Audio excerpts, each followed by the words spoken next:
السلام عليكم ورحمة الله وبركاته.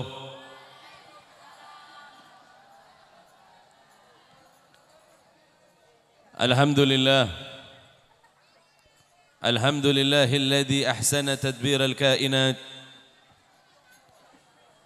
وخلق الأراضين والسماوات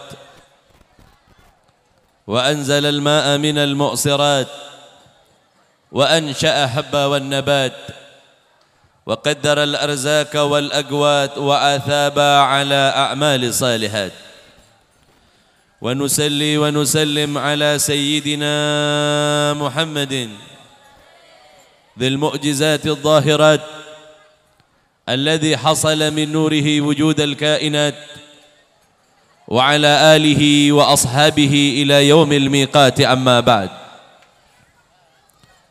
أيها المحترمون, para alim ulama, para kiai, para guru, para asatid, tokoh masyarakat, hadirin hadirat yang dimuliakan oleh Allah. Alhamdulillah, puji syukur kehadirat Allah Subhanahu wa ta'ala yang telah menggerakkan kaki kita untuk hadir ke tempat mulia ini, sehingganya kita menyebut nama Allah Subhanahu wa ta'ala dan juga menyebut nama baginda Rasul sallallahu alaihi wa alihi wasallam. Kalau bukan Allah yang menggerakkan, mungkin kita tidak akan pernah datang ke tempat ini. Jika bukan Allah Subhanahu wa ta'ala yang memberikan kesempatan kepada kita, mungkin lisan kita takkan menyebut nama Allah, dan mungkin juga kita tidak akan bersalawat kepada baginda Rasul sallallahu alaihi wa alihi wasallam. Itu sebab wajiblah kita bersyukur atas apa yang telah Allah Subhanahu wa ta'ala berikan kepada kita, dan semoga Allah Subhanahu wa ta'ala menjadikan kita orang yang nantinya akan mendapatkan keridhaannya, dan kita mendapatkan segala sesuatu dari Allah Subhanahu wa ta'ala dan bermanfaat tak kala kita kembali kepada Allah Subhanahu wa ta'ala nantinya.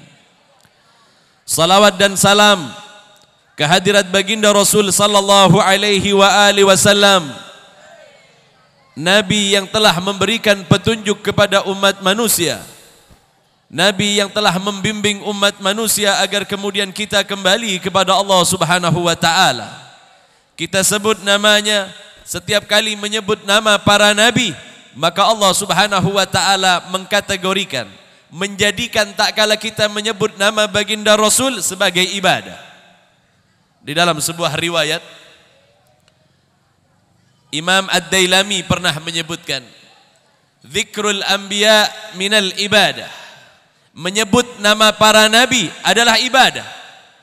Maka yakinlah kita bahwa saat ini kita telah melakukan ibadah, tidak hanya sekedar menyebut nama baginda Rasul, akan tetapi kita juga bersalawat kepada baginda Rasul sallallahu alaihi wa alihi wasallam.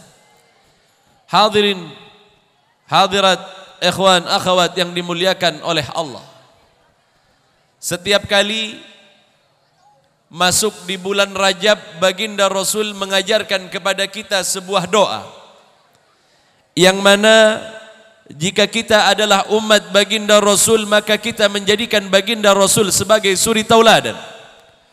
Hendaklah seluruh kehidupan kita sama dengan kehidupan baginda Rasul. Manusia yang paling dekat kelak kepada baginda Rasul adalah manusia yang di dalam hidupnya senantiasa berjalan sesuai dengan apa yang telah diajarkan oleh baginda Rasul sallallahu alaihi wa alihi wasallam. Segala perbuatan, segala kelakuan yang kita lakukan tidak disandarkan kepada baginda Rasul, maka kelak akan dimintai pertanggungjawaban yang berat di sisi Allah Subhanahu wa ta'ala. Jika kita melakukan sebuah perbuatan tidak berasal dari baginda Rasul, maka kelak akan menjadi tanggung jawab yang membebankan kepada kita di hadapan Allah Subhanahu wa ta'ala. Naudzubillah tsumma naudzubillah. Itu sebab semua perbuatan kita harus sesuai dengan apa yang telah dilakukan oleh baginda Rasul sallallahu alaihi wa alihi wasallam. Setiap kali masuk di bulan Rajab, baginda Rasul mengajarkan kepada kita sebuah doa. Allahumma barik lana fi Rajaba wa Sya'bana wa ballighna Ramadan. Ini harus kita baca, bukan hanya khasiatnya, akan tetapi kita mengikuti baginda Rasul sallallahu alaihi wasallam. Setiap kali, tak kala setiap manusia harus kembali kepada Allah Subhanahu wa taala, mereka manusia yang paling dekat kepada baginda Rasul adalah yang hidupnya mirip dengan kehidupan baginda Rasul sallallahu alaihi wasallam. Sebanyak apa yang kita lakukan, seperti apa yang kita lakukan, semuanya akan dipertanggungjawabkan di hadapan Allah.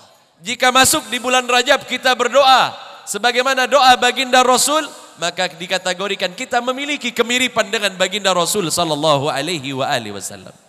Sehingganya selipkanlah doa ini di dalam setiap usai salat, kita baca doa ini agar kemudian kelak menjadi saksi di hadapan Allah bahwa kita mengikuti apa yang dikatakan oleh baginda Rasul sallallahu alaihi wasallam. Hadirin hadirat ikhwan akhwat yang dimuliakan oleh Allah, setiap kali masuk pada bulan Rajab maka kita memperingati apa yang terjadi kepada baginda Rasul sallallahu alaihi wasallam yang kemudian kita kenal dengan sebutan Isra dan Mi'raj.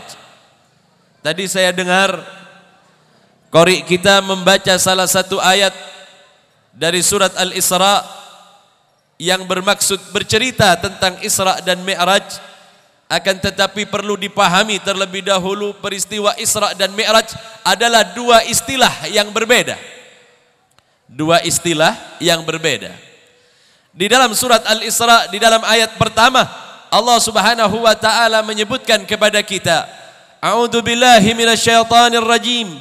Bismillahirrahmanirrahim. Subhanalladzi asra bi 'abdihi lailan minal masjidil harami ilal masjidil aqsa alladzi barakna haulahu linuriyahu min ayatina innahu huwas samiul basir. Maha suci Allah. Kalimat di dalam Al-Quran ini dimulai dengan kalimat ta'ajjub, kalimat kekaguman yang datangnya dari Allah. Jika Allah memulai ayatnya dengan kalimat ta'ajjub, maka ketahuilah sampai kapanpun manusia tak akan pernah bisa melakukan sebagaimana yang dilakukan oleh baginda Rasul sallallahu alaihi wasallam. Ini kalimat ta'ajjub, Allah yang menyebutkan, bukan manusia. Jika kita yang menyebutkannya, subhanallah, maka ini adalah ta'ajjub dari manusia.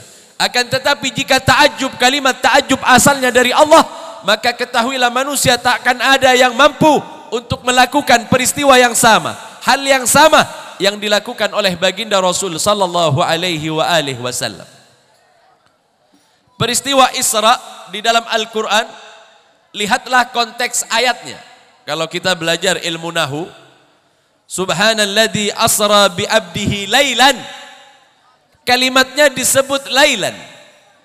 Imam As-Suyuti mengatakan, seandainya kalimat lailan ini menggunakan kalimat bilailin, maka ketahuilah perjalanan baginda Rasul berarti perjalanan satu malam penuh. Jika menggunakan kalimat bilailin atau menggunakan kalimat filailin, menggunakan kalimat fi di depannya, berarti baginda Rasul menghabiskan waktu malam untuk melakukan yang namanya Isra. Tetapi Imam Suyuti menyebutkan, Maha suci Allah yang telah menjalankan hambanya lailan, tanpa huruf di situ, tidak ada huruf ba, tidak ada huruf fi di depannya. Apa katanya? Perjalanan Isra baginda Rasul hanya memakan waktu 20 menit saja. Perjalanan baginda Rasul hanya 20 menit saja, kata Imam Suyuti. Bahkan baginda Rasul saat meninggalkan tempat tidurnya, rasa hangat masih ada. Ini hebatnya baginda Rasul sallallahu alaihi wasallam, dan ini tidak mungkin dilakukan oleh manusia biasa. Hadirin hadirat ikhwan akhwat yang dimuliakan oleh Allah, baginda Rasul itu bukan manusia sebagaimana kita, berbeda. Banyak riwayat bercerita bahwa baginda Rasul jasadnya berbeda dengan jasad kita. Kita kalau habis makan kemudian berkeringat, kalau kita cium keringat kita, baunya gimana? Istri kita habis masak di dapur, keringetan, dicium, kecut luar biasa. Kita pulang dari kerja di ladang, keringat kita basah tubuh kita, bagaimana baunya? Na'udzubillah, tsumma na'udzubillah. Di dalam riwayat, jasad baginda Rasul itu adalah jasad surgawi, berbeda dengan jasad kita. Setiap kali baginda Rasul makan makanan, itu keluarnya bukan dalam bentuk kotoran, akan tetapi keluar dalam bentuk keringat, dan keringatnya banyak para sahabat bercerita bahwa keringat baginda Rasul luar biasa harumnya. Kira-kira ada nggak orang yang punya keringat sebagaimana keringat baginda Rasul? Nggak ada. Biar kita mandi parfum sekali, nggak bakalan kayak baginda Rasul. Karena jasad beliau berbeda dengan jasad kita. Ummu Salamah bercerita, suatu ketika baginda Rasul tidur di rumahku. Biasa baginda Rasul ini datang kepada para sahabat. Salah satu di antaranya adalah Anas bin Malik. Anas bin Malik adalah orang yang mulai kecil hidup di dalam rumah baginda Rasul sallallahu alaihi wasallam. Suatu ketika baginda Rasul bermain ke rumah Anas bin Malik. Ibu dari Anas bin Malik ini adalah Ummu Sulaim. Maksud saya Ummu Sulaim, bukan Ummu Salamah. Di waktu baginda Rasul tidur di rumah Ummu Sulaim, maka berkeringatlah baginda Rasul karena rumahnya, selain rumahnya kecil, juga panas rumahnya. Tak kala berkeringat, maka Ummu Sulaim kemudian mengambil garurah, mengambil sebuah botol, kemudian diambil keringat baginda Rasul, dimasukkan ke dalam botolnya yang ada parfumnya, yang ada minyaknya, dicampur. Terbangunlah baginda Rasul, kemudian bertanya, wahai Ummu Sulaim, apa yang engkau lakukan? Ya Rasulullah, aku mengambil keringatmu untuk aku campurkan ke dalam parfumku, karena demi Allah, setiap sesuatu yang tersentuh oleh keringatmu, ia akan memancarkan aroma yang apabila telah menyentuh kepada tubuh, tidak akan pernah hilang baunya. Aromanya nikmat, luar biasa. Ini baginda Rasul. Itu sebab berbeda baginda Rasul dengan manusia biasa. Baginda Rasul sallallahu alaihi wasallam memiliki jasad yang luar biasa. Apabila berjalan baginda Rasul sallallahu alaihi wasallam di bawah terik matahari, beliau tidak memiliki bayangan. Apabila baginda Rasul sallallahu alaihi wasallam berjalan di tempat yang becek, tidak meninggalkan bekas. Apabila baginda Rasul berjalan di atas batu, maka meninggalkan jejak yang sama dengan jejak yang ditinggalkan oleh Nabi Allah Ibrahim alaihissalam. Jika kita datang ke kota Makkah, kita mendapati telapak kaki Nabi Allah Ibrahim alaihissalam. Ternyata baginda Rasul jika ada di atas batu meninggalkan jejak. Tetapi di tempat yang becek, baginda Rasul tidak meninggalkan jejak sama sekali. Ini aneh. Kalau kita jalan di tempat yang becek, pasti meninggalkan jejak. Kalau kita berdiri di atas batu, nggak ada manusia yang bisa bikin jejak di atas batu sebagaimana Nabi Allah Ibrahim dan baginda Rasul sallallahu alaihi wasallam. Ini jasad seperti apa? Sehingganya pantaslah baginda Rasul melakukan Isra, perjalanan yang luar biasa. Bahkan di dalam sebuah riwayat, baginda Rasul sallallahu alaihi wasallam di dalam peristiwa yang terjadi di zaman baginda Rasul yang kemudian dikenal dengan sebutan Fathul Makkah. Baginda Rasul dari kota Madinah masuk ke kota Makkah. Pertama kali yang dilakukan oleh baginda Rasul sallallahu alaihi wasallam, beliau masuk ke kota Makkah, membersihkan kota Makkah, membersihkan Ka'bah dari berhala-berhala yang ada di sekitarnya.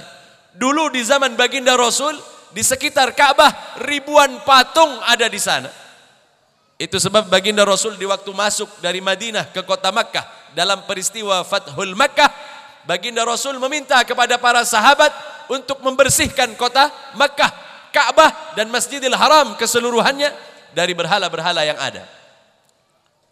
Dibersihkan sebersih-bersihnya. Usai bersih bagian luar, baginda Rasul masuk ke dalam Ka'bah. Begitu masuk di dalam Ka'bah itu ada 300 berhala. Semuanya dibersihkan, dikeluarkan berhala-berhala yang ada, tersisalah satu berhala yang berada di rukun Yamani. Tahu rukun Yamani? Ada yang tahu rukun Yamani? Sebagian mereka yang pergi ke Mekah pasti tahu. Yang belum sampai mudah-mudahan cepat sampai dan melakukan ibadah haji dan umrah. Amin Allahumma. Di dalam Ka'bah ada 300 berhala yang dikeluarkan oleh baginda Rasul. Tersisalah satu berhala dan berhala ini berada di pojokan dari rukun Yamani. Rukun Yamani kepada Hajar Aswad. Jadi rukun Yamani di sebelah kanannya, di sebelah kirinya ada Hajar Aswad. Biasanya orang kalau melakukan umrah dari sini inilah kemudian dia membaca Rabbana atina fid dunya hasanah wa fil akhirati hasanah wa qina adzabannar. Itu doa sebenarnya mustajab kalau dibaca di tempat ini. Itu sebab baginda Rasul masuk ke dalam setelah dibersihkan, tersisalah satu berhala. Karena tinggi tempatnya, baginda Rasul hendak menurunkannya mencari benda untuk dinaiki sehingganya baginda Rasul bisa menurunkan berhala tadi. Dicari kanan kiri enggak ada lagi berhala, sudah dikeluarkan. Maka baginda Rasul melihat menantunya sendiri, Sayyidina Ali bin Abi Thalib. Wahai Ali, duduklah engkau di sini, aku akan berdiri di atas pundakmu. Baginda Rasul hendak berdiri di atas pundak Sayyidina Ali. Maka Sayyidina Ali kemudian duduk, menyiapkan punggungnya agar kemudian baginda Rasul naik ke atas pundaknya. Belum menyentuh kaki baginda Rasul di pundak Sayyidina Ali bin Abi Thalib, bergetar hebat tubuh dari Sayyidina Ali sehingga berkeringat. Waktu melihat Sayyidina Ali seperti itu, kaki baginda Rasul masih belum menyentuh pundaknya. Apa kata baginda Rasul? Wahai Ali, ada apa kemudian engkau berkeringat? Kata Sayyidina Ali, alangkah beratnya jasadmu ya Rasulullah. Kata Rasulullah, belum lagi kakiku menyentuh pundakmu, engkau telah merasa keberatan wahai Ali. Melihat itu baginda Rasul berkata, kalau begitu engkau yang turunkan wahai Ali, berdirilah di atas pundakku. Disuruh berdiri di atas pundak baginda Rasul. Kata Sayyidina Ali, karena ini perintah, walaupun kelihatannya kayaknya su'ul adab, kurang ajar, selain nabinya, selain rasulnya, beliau ini juga adalah mertua dari Sayyidina Ali bin Abi Thalib. Namun karena perintah baginda Rasul, maka naiklah Sayyidina Ali bin Abi Thalib di atas pundak baginda Rasul sallallahu alaihi wasallam. Ketika naik di atas pundak baginda Rasul, Sayyidina Ali melihat tanda kenabian yang ada di pundak baginda Rasul sallallahu alaihi wasallam. Ketika aku berdiri, kata Sayyidina Ali, ini bisa dicari di dalam kitab Dalailun Nubuwah yang dikarang oleh Al-Asbahani, Abu Nu'aim Al-Asbahani. Beliau bercerita di dalam riwayat itu terjadi pada masa Fathul Makkah. Ketika aku berdiri di atas pundak baginda Rasul sallallahu alaihi wasallam, aku melihat tanda kenabian yang ada di pundak baginda Rasul. Ketika aku melihat itu, maka aku kemudian menghadapkan pandanganku untuk menurunkan berhala tadi. Ketika aku melihat ke arah langit, tak kala aku berdiri di atas pundak baginda Rasul, aku merasakan sedemikian dekatnya aku kepada benda-benda yang ada di langit. Seandainya aku hendak menggenggam rembulan, tak kala aku berdiri di atas pundak baginda Rasul, niscaya aku bisa melakukannya. Kurasakan sedemikian dekatnya, bahkan bintang gemintang seolah-olah dekat denganku, tak kala aku berada di atas pundak baginda Rasul sallallahu alaihi wasallam. Sempat terlena Sayyidina Ali. Baginda Rasul mengingatkan, turunkan wahai Ali. Maka Sayyidina Ali kemudian menurunkan berhala tadi. Ketika aku berada di atas pundak baginda Rasul, Sayyidina Ali berkata, ketika aku berada di atas pundak baginda Rasul sallallahu alaihi wasallam, kusaksikan seluruh alam semesta, bintang gemintang, bulan dan semuanya planet menghadap kepada orang yang berada di bawah kakiku. Mereka semuanya bersujud kepada manusia yang berada di bawah kakiku, yakni baginda Rasul sallallahu alaihi wasallam. Seluruh alam semesta, kata Sayyidina Ali bin Abi Thalib. Jasadnya berat luar biasa, Sehingganya tak kala Sayyidina Ali bin Abi Thalib bertanya kepada baginda Rasul, "Ya Rasulullah, alangkah beratnya jasadmu." "Wahai Ali, ini bukan beratnya jasad, akan tetapi beratnya risalah yang Allah titipkan kepadaku, sehingganya manusia biasa tak akan mampu menerima risalah yang Allah berikan kepadaku." Baginda Rasul satu-satunya makhluk yang mampu menerima risalah dari Allah Subhanahu wa taala, sehingganya tak ada manusia yang mampu untuk menerima beban yang berat dari Allah Subhanahu wa taala berupa risalah ini. Dari sini kita tahu bahwa jasad baginda Rasul berbeda dengan jasad manusia kebanyakan. Itu sebab jika kita tidak mengenal baginda Rasul, sebagian di antara manusia kemudian tidak meyakini adanya Isra dan Mi'raj. Na'udzubillah, tsumma na'udzubillah. Al-Quran sedemikian jelas bercerita tentang Isra dan Mi'raj. Jika kita hendak mengetahui tentang Mi'raj, bacalah riwayat baginda Rasul sallallahu alaihi wasallam di dalam surat An-Najm. Di dalam surat An-Najm bercerita tentang perjalanan baginda Rasul sallallahu alaihi wasallam tak kala harus berhadapan dengan Allah Subhanahu wa taala. Hadirin, hadirat, ikhwan akhwat yang dimuliakan oleh Allah. Kita tahu persis baginda Rasul tak kala melakukan perjalanan menuju kepada Allah Subhanahu wa taala, maka baginda Rasul sallallahu alaihi wasallam melakukan perjalanan itu bersama satu malaikat yang kemudian kita kenal dengan sebutan Jibril alaihi salam. Tahukah kita bahwa Jibril adalah makhluk terindah dari jenisnya, dari jenis malaikat? Malaikat Jibril adalah malaikat yang terindah yang pernah dijadikan oleh Allah Subhanahu wa taala. Konon di dalam riwayat diceritakan malaikat Jibril memiliki 600 sayap. 300 sayap yang ada di sebelah kanan dan di sebelah kiri ada 300 sayap. Jika satu saja dibentangkan, maka tertutuplah ufuk bagian timur, dan jika dibentangkan yang lainnya, maka tertutuplah alam semesta ini karena saking besarnya malaikat Jibril alaihissalam.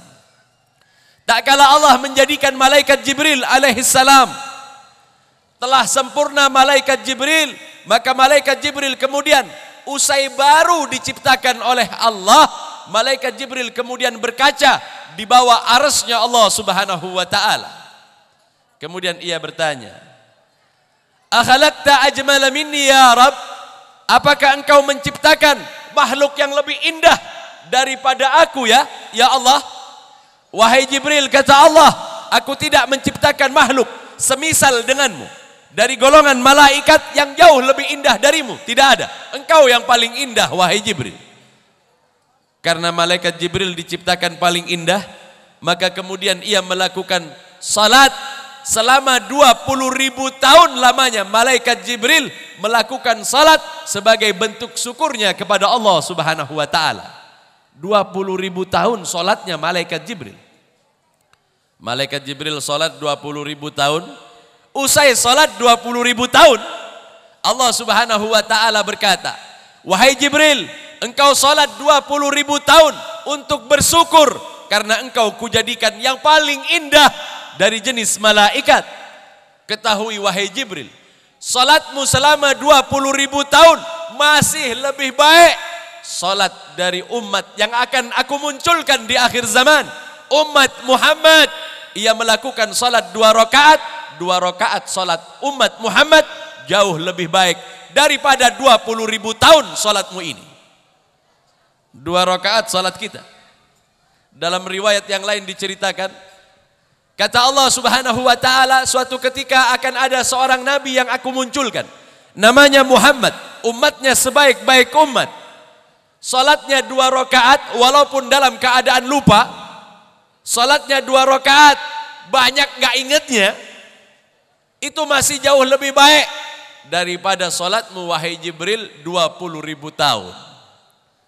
Jibril 20.000 tahun dengan husuknya dia salat, tidak terganggu oleh apa-apa, nggak ada apa-apanya dibanding salat kita 2 rakaat. Hebat berarti umat baginda Rasul ini. Tapi jangan lupa, kehebatan itu bukan milik kita, tetapi milik baginda Rasul. Karena disandarkan kepada baginda Rasul menjadi mulialah kita. Karena baginda Rasul sallallahu alaihi wasallam. Kita salat 2 rakaat luar biasa. Apalagi pakai sandal baru masuk ke masjid. Naik masjid, pakai sandal baru, disembunyikan sandalnya. Satu di depan, satu di dekatnya imam. Jadi waktu sholat, dia bilang apa? Alhamdulillah, nggak bakalan hilang. Dari awal sholatnya sampai salam, yang ia ingat adalah sandalnya. Ini sholatnya bagaimana? Jauh lebih baik daripada sholat malaikat Jibril, kata Allah Subhanahu wa ta'ala. Lebih baik. Lalu seandainya ada umat baginda Rasul yang meninggalkan sholat, alangkah ruginya ia. Sungguh demi Allah, ia tidak akan mendapatkan apa yang didapatkan oleh umat baginda Rasul dari hususiahnya. Karena setiap apa yang Allah ceritakan, yang diceritakan oleh baginda Rasul, kita tidak akan melihat bentuknya secara nyata di bumi ini. Namun tak kala kita kembali kepada Allah, kita meninggal, kita baru melihat bahwa setiap apa yang kita lakukan itu dibayar oleh Allah, diberikan pahala oleh Allah. Jadi pahala baru kita ketahui nanti, Beb, setelah kita meninggal. Benar. Jadi selama hidup ini kita nggak tahu kalau pahala kita dibayar atau tidak oleh Allah. Nggak tahu kita. Kapan taunya? Waktu kita mati. Betul apa enggak, Beb? Betul. Kalau nggak percaya berangkat aja dulu. Yang mau melihat pahala, fadhal. Duluan, jangan ngajak-ngajak.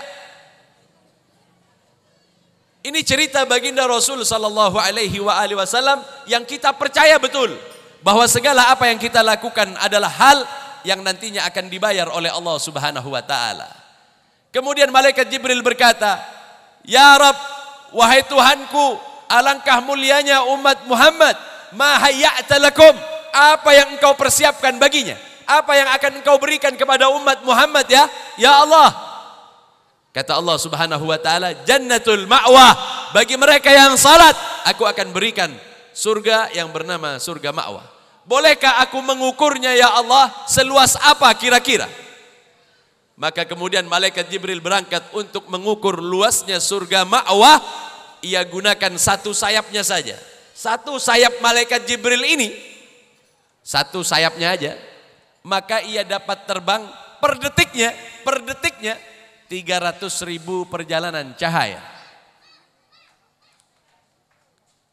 Terbang selama-lamanya malaikat Jibril terbang menggunakan satu sayap.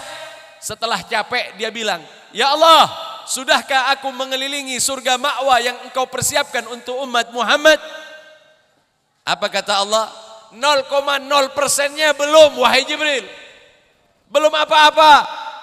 Maka kemudian malaikat Jibril menggunakan 600 sayapnya. Coba bayangkan, satu sayap saja 300.000 perjalanan cahaya. Kemudian menggunakan 600 sayap. Kalau ada yang mau menghitung, saya tunggu. Ada yang mau ngitung? Jadi 600 sayapnya dengan dikalikan 300.000 perjalanan cahaya. Menggunakan kekuatan keseluruhan dari yang dimilikinya. Ia mencoba untuk mengarungi jannatul ma'wah yang Allah persiapkan untuk umat baginda Rasul. Setelah kecapean, dia istirahat. Malaikat Jibril bertemu di jannatul ma'wah dengan salah satu bidadari yang Allah persiapkan untuk umat baginda Rasul sallallahu alaihi wasallam. Bidadari ini nanya, "Apa yang engkau lakukan wahai Jibril?" "Aku hendak mengukur jannatul ma'wah yang Allah berikan kepada umat baginda Rasul sallallahu alaihi wasallam." Bidadari ini tersenyum. "Engkau ini mulai tadi dari ujung ke ujung masih belum selesai mengarungi bagian depannya saja, masih belum. Itu bagian belakang masih ada wahai Jibril. Depannya masih belum." Kata malaikat Jibril, "Sungguh engkau berikan khususiyah ya Allah kepada umat Muhammad jauh daripada umat-umat yang akan diberikan oleh Allah Subhanahu wa taala keutamaan. Umat baginda Rasul ini kecil, orangnya kecil-kecil, umurnya pendek, nggak ada yang panjang. Akan tetapi Allah Subhanahu wa taala lipat gandakan setiap perbuatan yang kita lakukan. Itu rahasianya. Kalau umur panjang itu adalah keberkatan, kalau umur panjang itu adalah keutamaan, tentu Allah memperpanjang umur umat baginda Rasul sallallahu alaihi wasallam. Tapi ternyata tidak. Allah berikan umur paling pendek kepada kita. Umur 40 berangkat. 50 berangkat. 60 berangkat. Yang 80 jarang-jarang. Yang 100 hampir nggak ada. Kalaupun ada satu kampung cuma satu orang saja. Kenapa Allah pendekkan umur umat baginda Rasul sallallahu alaihi wasallam? Allah pendekkan umur kita, akan tetapi di dalam setiap ibadah Allah tingkatkan, Allah lipat gandakan sebagai keutamaan yang Allah berikan kepada baginda Rasul sallallahu alaihi wasallam.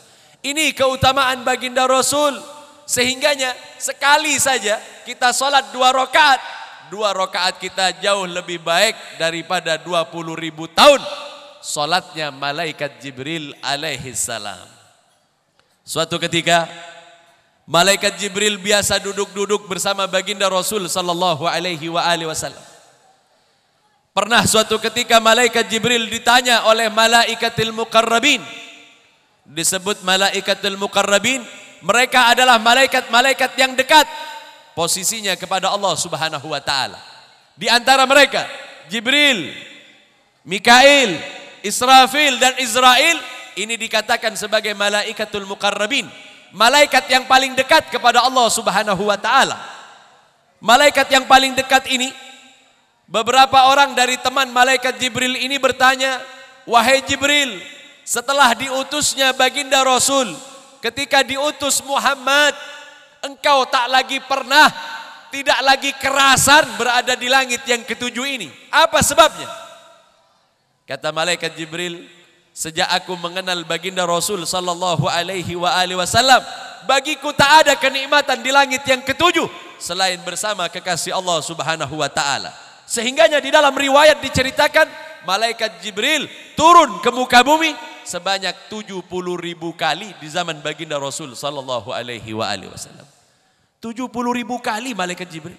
Saking seringnya sedikit-sedikit main ke muka bumi. Sedikit-sedikit datang kepada baginda Rasul. Di malam Isra dan Mi'raj, malaikat Jibril menampakkan bentuk aslinya di hadapan baginda Rasul sallallahu alaihi wasallam. Kalau kita belajar tentang malaikat Jibril ini kalau datang biasanya nyamar jadi manusia yang dipilih orang yang paling tampan di tempat itu. Jadi nggak ada ceritanya malaikat Jibril nyamar milih orang yang paling jelek di kampung itu, nggak pernah. Di zaman baginda Rasul, malaikat Jibril senantiasa datang kepada baginda Rasul menyamar sebagai seorang sahabat yang bernama Dihya'il Kalb. Dihya'il Kalb ini satu sahabat baginda Rasul yang rambutnya senantiasa disisir. Penampilannya luar biasa, tubuhnya wangi, wajahnya tampan. Itu yang dipinjem sama malaikat. Jadi kalau ada orang pakaiannya naudzubillah waliyadzubillah, wajahnya enggak ketahuan ke timur ke barat, kemudian kita bilang itu malaikat Jibril, enggak mungkin. Biasanya kalau nyamar rapi, jadi orang paling tampan, jadi orang yang paling bersih, jadi orang yang paling luar biasa di antara yang lainnya. Itu malaikat Jibril. Malaikat Jibril pernah duduk bersama baginda Rasul. Maka baginda Rasul bertanya kepadanya, "Wahai Jibril, berapa umurmu?" Nanya umur malaikat Jibril. Kata malaikat Jibril, "Ya Rasulullah, aku sendiri tak tahu berapa umurku. Akan tetapi aku punya patokan, aku punya standarisasi. Ada satu bintang yang cahayanya cemerlang, cahayanya luar biasa. Jika aku melihat bintang itu, maka usiaku sama dengan 70.000 tahun. Aku melihatnya sebanyak 27 kali, ada riwayat yang menyebutnya aku melihatnya sebanyak 70 kali. 70 kali 70.000. Ada yang mau ngitung? Hitung, saya tunggu. Itu umur malaikat Jibril. Jadi kata baginda Rasul, berarti engkau ini setiap kali melihat bintang itu umurmu 70.000. Benar ya Rasulullah, karena bintang itu hanya muncul sebanyak 70.000 tahun, hanya sekali saja dia muncul, dan aku telah menyaksikannya di dalam riwayat 70 kali aku melihatnya. 70 kali 27, 70.000 kali 70 kali. Berarti ribuan tahun sudah usianya, jutaan tahun usianya. Kemudian malaikat Jibril bertanya, "Ya Rasulullah, sampai detik ini aku tak tahu bintang itu, bintang yang cemerlang itu apa ya Rasulullah, aku tak tahu. Allah tak pernah mengajarkannya kepadaku." Lalu apa kata baginda Rasul sallallahu alaihi wasallam? "Wahai Jibril, itu adalah cahayaku. Yang engkau lihat itu adalah cahayaku."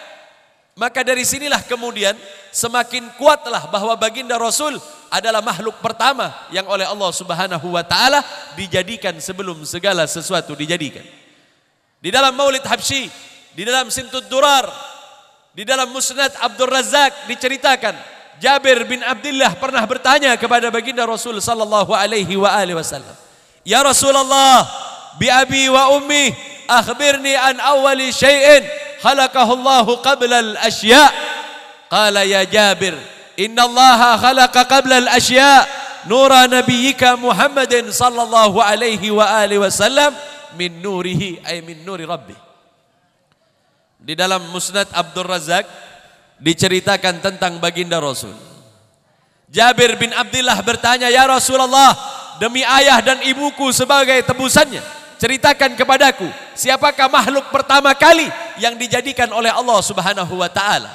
Baginda Rasul kemudian berkata, "Wahai Jabir, ketahuilah, makhluk yang pertama kali dijadikan oleh Allah adalah nur cahaya nabimu dari cahaya Allah Subhanahu wa taala." Ada orang enggak percaya bahwa baginda Rasul adalah cahaya pertama yang dijadikan oleh Allah Subhanahu wa taala. Saya pernah didatengin satu orang. Orang ini enggak percaya, itu hadis dhaif. Itu hadis mengada-ada. Saya bilang kalau ada di dalam Al-Qur'an bagaimana? Ya kalau ada di dalam Al-Qur'an berarti benar. Karena kita sama-sama percaya kepada Al-Qur'an, bahwa Al-Qur'an sampai detik ini tak ada manusia yang mampu untuk membuat yang semisal, menambahkan atau mengurangi. Tak ada manusia yang bisa melakukan hal itu. Itu sebab saya berkata kepadanya, jika ada di dalam Al-Quran bahwa Allah Subhanahu wa taala menyebut nama baginda Rasul dengan sebutan cahaya, engkau mau bilang apa? Di mana ayatnya? Maka saya bacakan sebuah ayat dari surat Al-Imran. Surat 15, ayat 15, di situ kita bisa baca, "Qad ja'akum minallahi nurun wa kitabun mubin." Telah datang dari sisi Allah cahaya dan kitab yang nyata. Kalau kita baca kitab yang nyata itu adalah Al-Quran. Siapa yang datang bersama Al-Quran? Baginda Rasul sallallahu alaihi wasallam. Allah menyebutnya dengan cahaya, maka ketahuilah bahwa baginda Rasul adalah makhluk pertama yang dijadikan oleh Allah Subhanahu wa taala cahaya yang Allah jadikan pertama kali, dan darinya lah kemudian Allah Subhanahu wa taala menjadikan alam semesta ini. Dalam Al-Qur'an ada. Lalu mengapa kemudian kita tak yakin? Dalam peristiwa Isra Mi'raj juga disebutkan oleh malaikat Jibril, maka baginda Rasul alal itlaq, secara mutlak baginda Rasul adalah makhluk yang tak ada saingan baginya.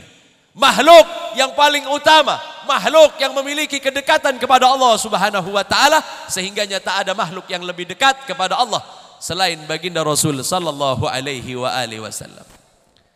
Hadirin hadirat, ikhwan akhwat yang dimuliakan oleh Allah, marilah kita mencoba untuk mengenal tentang apa yang dilihat oleh baginda Rasul di dalam peristiwa Isra dan Mi'raj.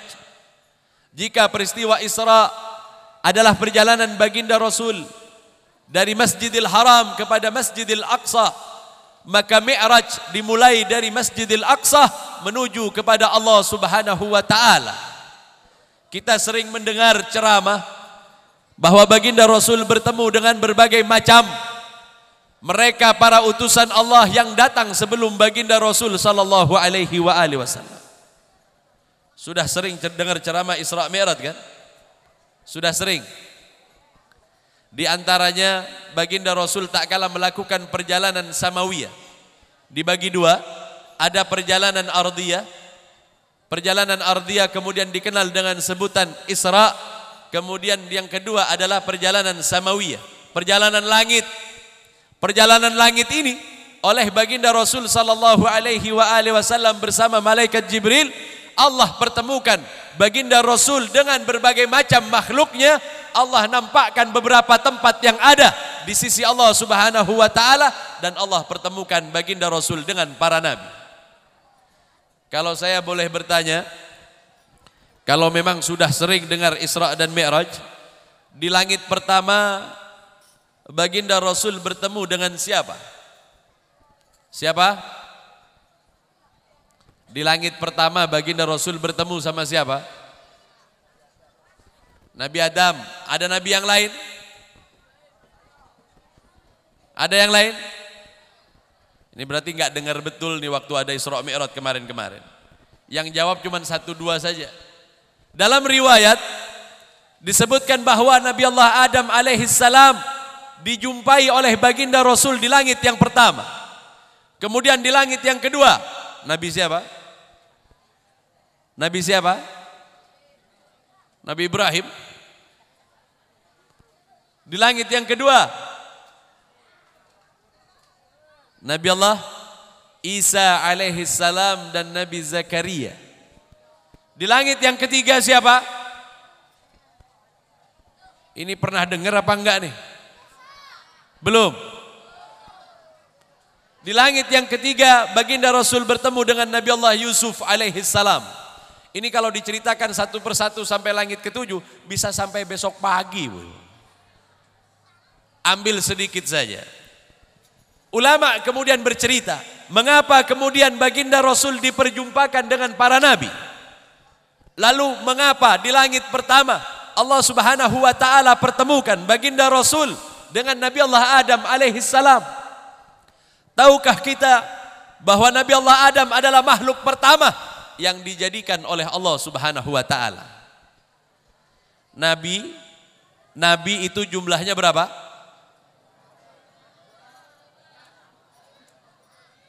Berapa jumlahnya? 125.000. 125.000. Yang bisa menyebutkan 1.000 nama para nabi, 1.000 nama para nabi, minta apa saya kasihkan?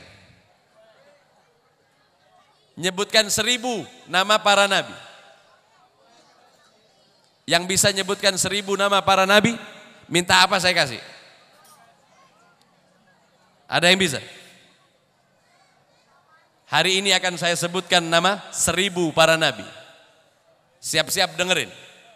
Siap-siap didengerin.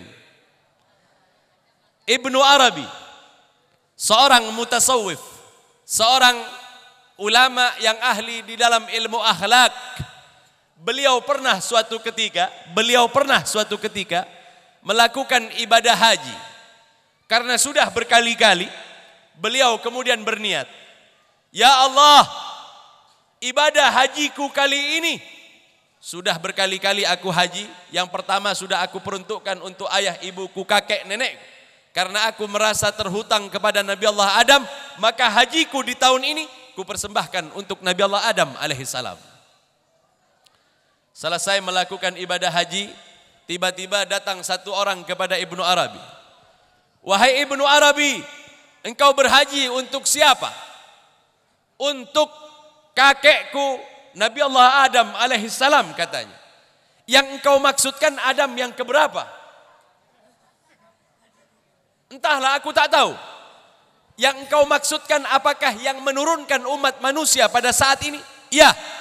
Yang aku maksudkan adalah yang melahirkan umat manusia saat ini. Kalau itu yang engkau maksud, akulah Adam yang engkau maksudkan. Jadi Nabi Allah Adam yang ketemu sama Ibnu Arabi. Akulah yang engkau maksudkan, dan aku adalah Adam yang ke-1000.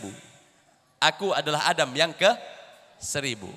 Jadi Adam 1, Adam 2 sampai 1000 Adam. Hari ini sudah tahu 1000 nambah nabi. Jadi rupanya dari awal ada 1000 Nabi Allah Adam alaihissalam menurut Ibnu Arabi.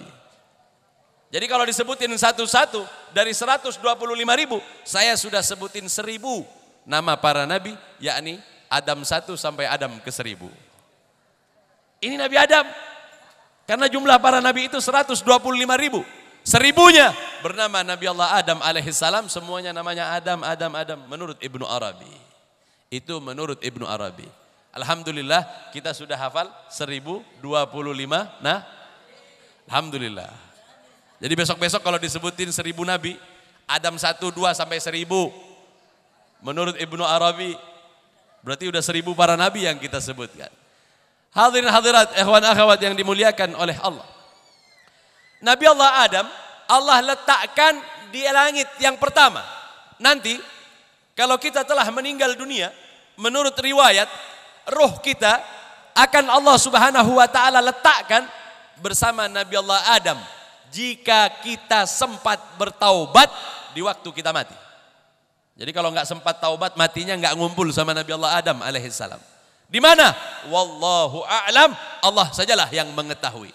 Ada sebuah riwayat yang menyebutkan jika seorang mukmin meninggal dalam keadaan bertaubat, rohnya Allah letakkan bersama Nabi Allah Adam alaihissalam di langit yang pertama. Akan tetapi jika ada orang yang masih belum bertaubat dari dosanya, maka Allah Subhanahu wa taala siksa rohnya di sebuah tempat yang berada di negeri Yaman yang dikenal dengan sebutan Barhut atau sumur Nabi Allah Hud yang ada di Yaman. Pengen nyampai ke sana? Bagus nyampai ke langit yang pertama saja roh kita. Mudah-mudahan Allah terima roh kita dan sampai bersama Nabi Allah Adam alaihissalam. Mengapa Nabi Allah Adam diletakkan di langit yang pertama? Nabi Allah Adam adalah simbol manusia yang bertaubat kepada Allah. Di dalam riwayat disebutkan Nabi Allah Adam bertaubat kepada Allah Subhanahu wa taala dari kesalahan. Saya katakan kesalahan. Dalam akidah kita, dalam keyakinan kita ahlu sunnah wal jamaah, nggak ada ceritanya para nabi buat dosa. Kalau salah, salah itu beda dengan dosa. Salah itu beda dengan dosa. Ada sebuah makalah, sebuah perkataan, hasanatul abrar, sayyiatul muqarrabin. Kebaikan yang dilakukan oleh orang biasa, seperti kita ini orang biasa, kadangkala itu adalah dosa bagi orang-orang yang dekat kepada Allah. Jadi kalau kita bilang itu ibadah, tapi bagi orang-orang yang dekat kepada Allah, kadangkala itu adalah sebuah dosa. Mengapa begitu, Bib? Ini sebuah cerita sajalah. Kita mengenal di dalam dunia Islam seorang ulama yang bernama Junaid al-Baghdadi. Junaid al-Baghdadi ini punya toko di pasar Baghdad. Junaid ini kalau mau buka toko, dia sholat sebanyak 300 rakaat sebelum buka tokonya. Ada yang punya toko nih? Yang punya toko sebelum buka tokonya sholat dulu 300 rakaat sebelum dibuka. Ini pekerjaan Junaid al-Baghdadi. Jadi beliau ini sholat 300 rakaat baru buka tokonya. Kalau nggak selesai 300 nggak buka toko dia. Suatu ketika pasar Baghdad semuanya terbakar kecuali tokonya Junaid al-Baghdadi. Ada orang nyampaikan, Junaid, pasar Baghdad terbakar semuanya kecuali tokomu. Kalau kita dengar kabar seperti ini kita bilang apa? Alhamdulillah. Benar. Karena apa? Kita wajib bersyukur karena Allah sudah menyelamatkan. Junaid pun melakukan hal yang sama. Alhamdulillah. Tetapi tiba-tiba dia ingat, bagaimana aku menyebutkan alhamdulillah, tokoku saja yang selamat, sedangkan yang orang lain tak ada yang selamat. Seolah-olah aku bergembira di atas penderitaan orang lain. Demi Allah, aku telah melakukan dosa. Jadi bilang alhamdulillah menurut Junaid telah berbuat dosa. Kenapa? Karena yang lain kebakar, cuman dia saja. Nah, Junaid orang yang dekat kepada Allah menganggap menyebut alhamdulillah sebagai dosa. Karena apa? Karena yang lain terbakar tokonya dan dia saja yang selamat. Kemudian dia alhamdulillah kepada Allah, sedangkan yang lain tokonya udah nggak ada, kebakar semua. Sebab inilah kemudian karena mengucapkan alhamdulillah, Junaid akhirnya bertaubat kepada Allah selama 20 tahun lamanya. 20 tahun bertaubat. Dari apa? Dari ucapan alhamdulillah. Karena apa? Junaid tidak melakukan dosa, Junaid melakukan sebuah kesalahan. Nabi Allah Adam tak kalah melakukan kesalahan, ia kemudian bertaubat kepada Allah. Di dalam riwayat diceritakan 200 tahun lamanya Nabi Allah Adam menangis sampai-sampai pada pipinya ada sebuah bekas hitam karena sering menangisnya karena perbuatannya dulu tak kala ia lakukan di dalam surga. Oh berarti Nabi berbuat salah juga, Beb. Salah tapi bukan dosa. Dan salah dalam pandangan Nabi Allah Adam, tetapi tidaklah salah dalam pandangan kita. Karena enggak mungkin para nabi berbuat dosa. Kalau Nabi berbuat dosa, itu bukan akidah kita. Akidah kita mengatakan apa? Nabi terpelihara dari perbuatan dosa. Nabi tidak mungkin melakukan sebuah perbuatan yang dilarang oleh Allah Subhanahu wa ta'ala. Itu para nabi.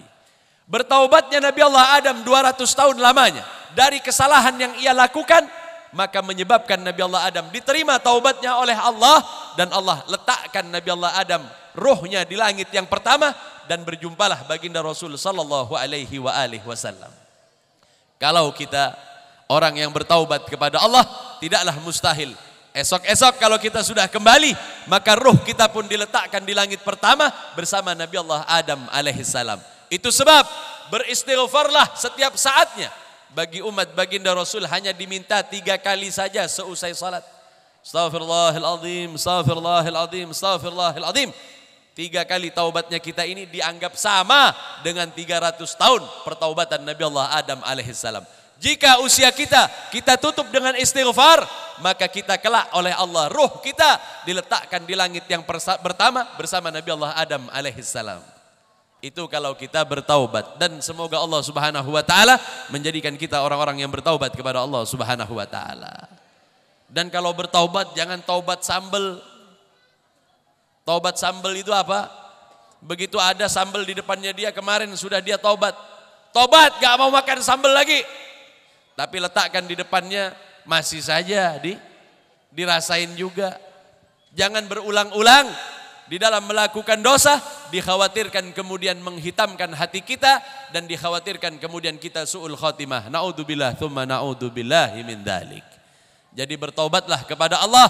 Paling tidak di dalam salat kita baca 3 kali sebagai bukti bahwa kita bertaubat kepada Allah Subhanahu wa ta'ala.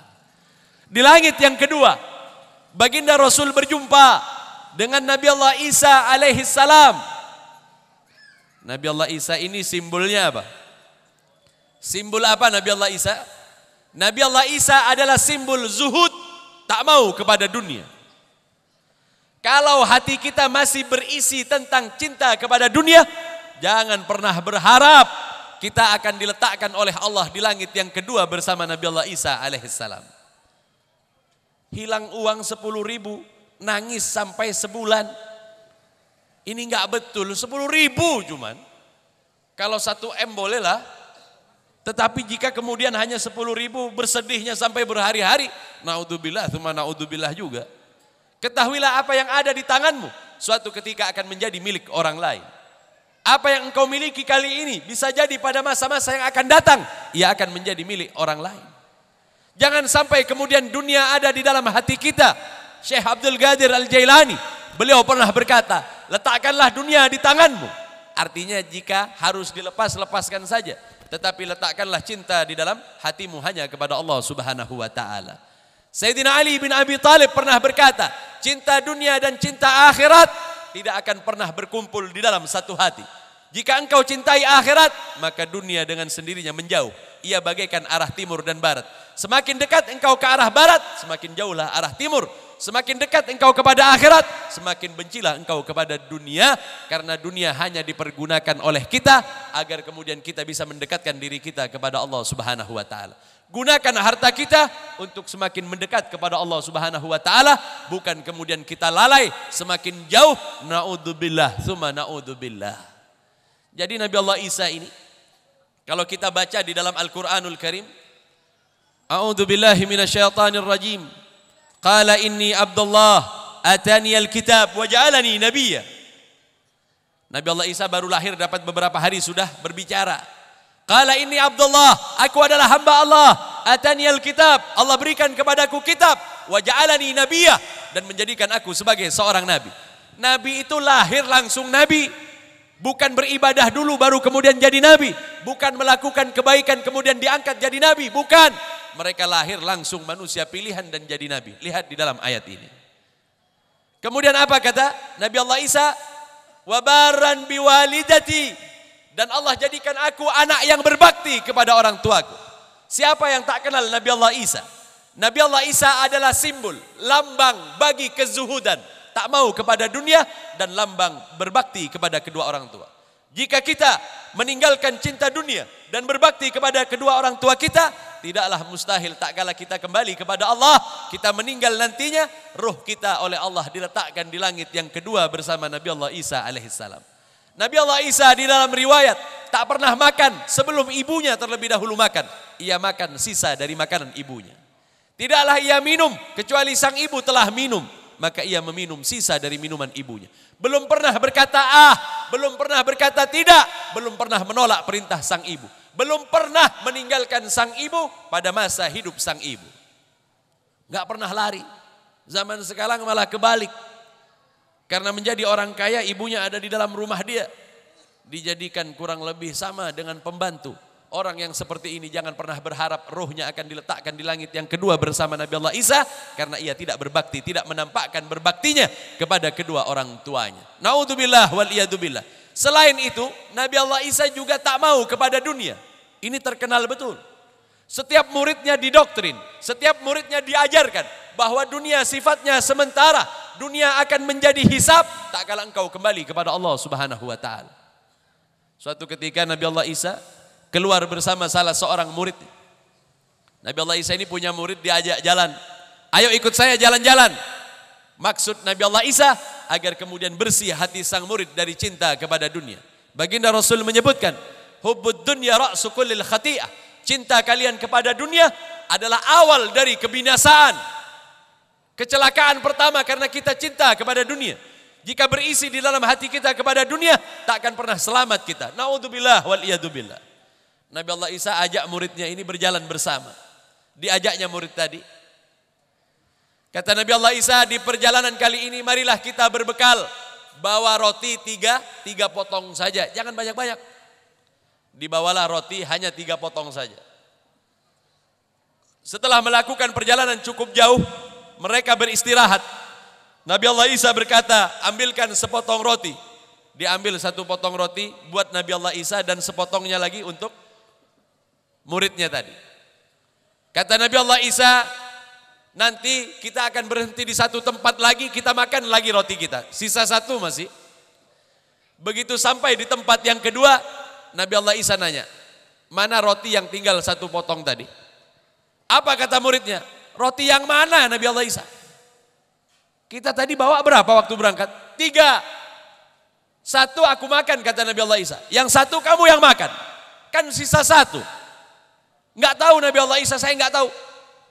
Pokoknya udah enggak ada. Dibilang enggak ada. Kata Nabi Allah Isa, heran, apa engkau yang mengambilnya? Enggak, saya enggak tahu.